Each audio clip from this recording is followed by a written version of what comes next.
Assalamualaikum warahmatullahi wabarakatuh. Mari kita review kembali materi minggu lalu tentang reproduksi pada hewan. Reproduksi pada hewan terdiri dari dua, sama seperti reproduksi pada tumbuhan. Pada hewan, reproduksi bisa terjadi secara seksual atau secara generatif. Yang kedua, pada hewan juga bisa bereproduksi secara aseksual atau vegetatif. Reproduksi secara generatif yaitu reproduksi yang diawali dengan pembuahan. Sedangkan reproduksi aseksual adalah reproduksi tanpa diawali dengan pembuahan. Berikutnya mari kita lihat apa saja hewan-hewan apa saja yang bereproduksi secara generatif dan hewan apa saja yang bisa bereproduksi secara vegetatif. Reproduksi hewan secara aseksual atau secara vegetatif terdiri dari yang pertama, ada hewan yang bereproduksi secara pembelahan biner, yaitu contohnya adalah anemon laut. Anemon laut adalah hewan yang hidupnya di laut. Dia bereproduksi atau menghasilkan individu baru dengan cara pembelahan biner. Yang kedua, ada hewan yang bereproduksi dengan cara pertunasan. Hewan ini ditandai oleh pembentukan tonjolan pada tumbuhan induk. Tonjolan tersebut akan tumbuh dan berkembang lalu terpisah dari induknya menjadi individu baru. Contohnya adalah hewan hidra. Hewan hidra ini adalah hewan sejenis plankton yang hidupnya di air, tidak bisa kita lihat dengan mata telanjang tapi harus dengan menggunakan mikroskop. Hewan hidra ini berkembang biak dengan cara bertunas. Kita lihat di sini. Bagian tonjolan tubuh hidra yang sudah dewasa, dia akan memisahkan diri atau bertunas, kemudian dia akan memisahkan diri dan menjadi individu baru. Berikutnya, reproduksi aseksual pada hewan adalah fragmentasi. Reproduksi fragmentasi adalah cara berkembang biak hewan dengan cara memutus bagian tubuhnya yang telah dewasa. Bagian tersebut akan tumbuh dan berkembang menjadi individu baru. Contohnya terjadi pada cacing pipih atau planaria. Kita lihat di sini ada cacing pipih planaria. Bagian tubuh yang sudah dewasa akan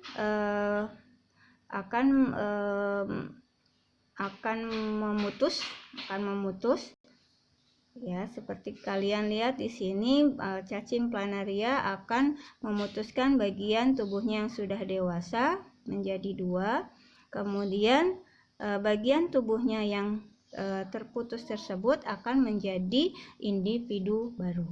Jadi satu individu akan terputus menjadi dua dan akan menjadi 3 individu baru. Berikutnya adalah regenerasi. Regenerasi merupakan proses pemulihan tubuh hingga pembentukan organisme baru. Contohnya adalah cacing pipih juga dan juga bintang laut. Jadi bagian tubuh yang terpotong akan beregenerasi, akan menjadi individu baru. Kemudian bagian tubuh yang terpotong itu akan tumbuh kembali. Berikutnya adalah partenogenesis. Partenogenesis merupakan perkembangan sel kelamin betina menjadi anakan atau individu baru tanpa fertilisasi. Contohnya terjadi pada lebah dan kecoa.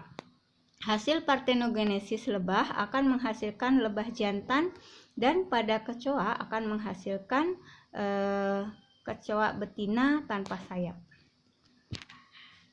Berikutnya adalah pembentukan cloning. Klon merupakan sekelompok anakan yang secara genetis identik dengan induknya. Proses pembentukan klon dikenal juga dengan istilah cloning.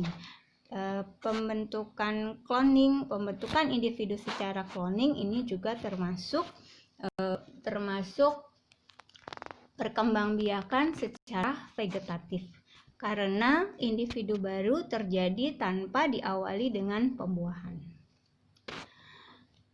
Yang kedua, pada hewan juga bisa terjadi reproduksi secara seksual atau secara generatif.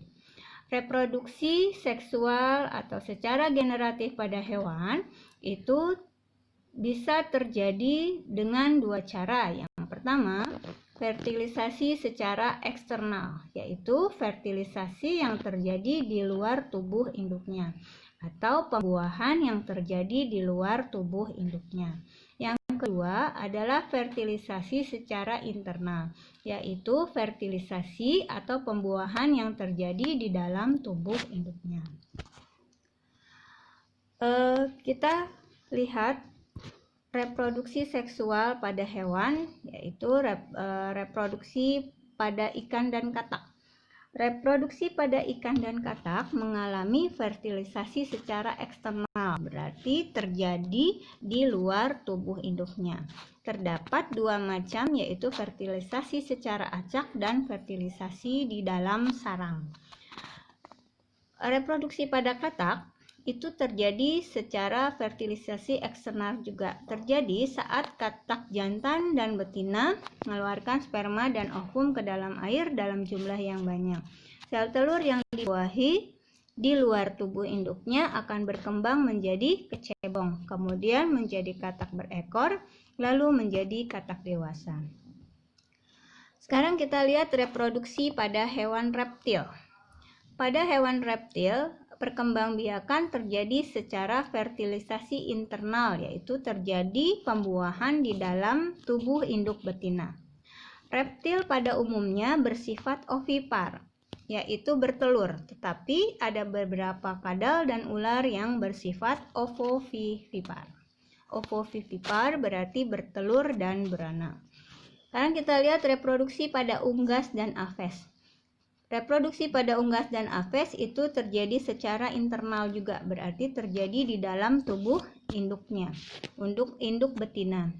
Zigot yang terbentuk akan berkembang menjadi embrio. Embrio bersama cadangan makanan berada di dalam cangkang.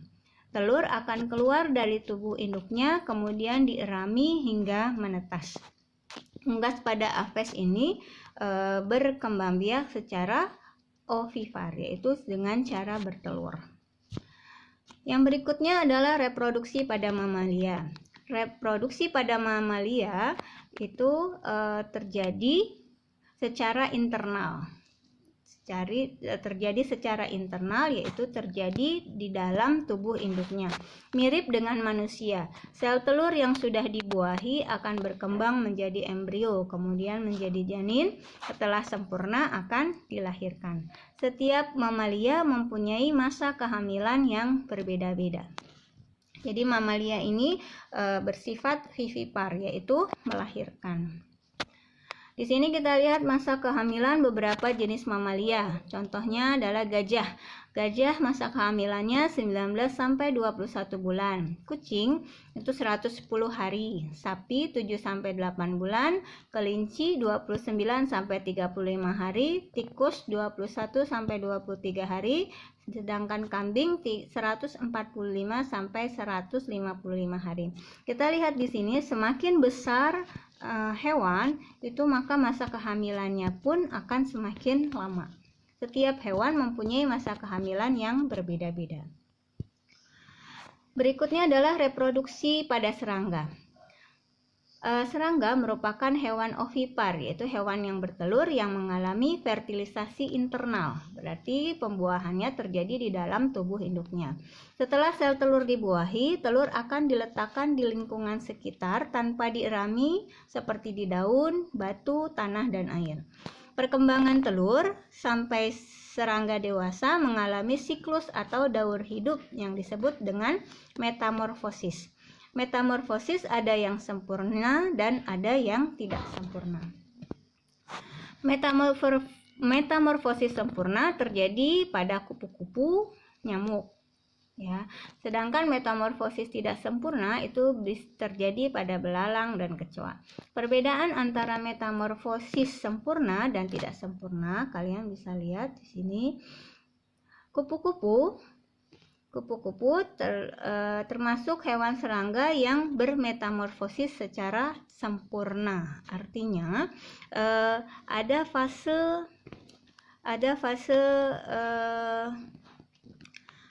fase dari telur kemudian menjadi imago, ya, kemudian menjadi kepompong.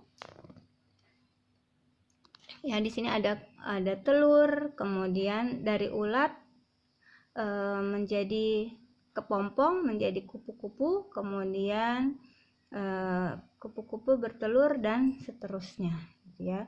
Bedanya dengan hewan yang bermetamorfosis tidak sempurna itu, kalau metamorfosis tidak sempurna dia tidak ada fase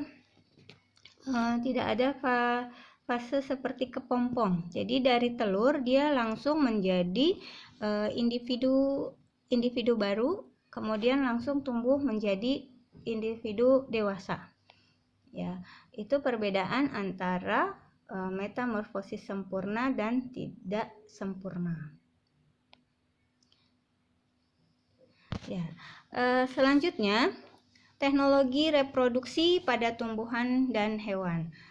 Teknologi reproduksi pada tumbuhan dan hewan ini dibutuhkan untuk kebutuhan dari manusia akan tumbuhan dan hewan yang mempunyai kualitas yang baik untuk dikonsumsi, ya. Usaha turun tangan manusia untuk mengatasi masalah pada proses perkembangbiakan hewan dan tumbuhan itu dilakukan dengan menggunakan teknologi. Tujuan teknologi reproduksi ini adalah untuk memenuhi kebutuhan manusia seperti bahan pangan yang lebih baik serta untuk menjaga keseimbangan populasi dengan cara menghindari kepunahan dari spesies tersebut. Contoh teknologi reproduksi tumbuhan yaitu kultur jaringan, vertikultur, dan hidroponik. Sedangkan contoh teknologi reproduksi hewan yaitu bisa dengan cara bayi tabung, cloning, dan hibridisasi.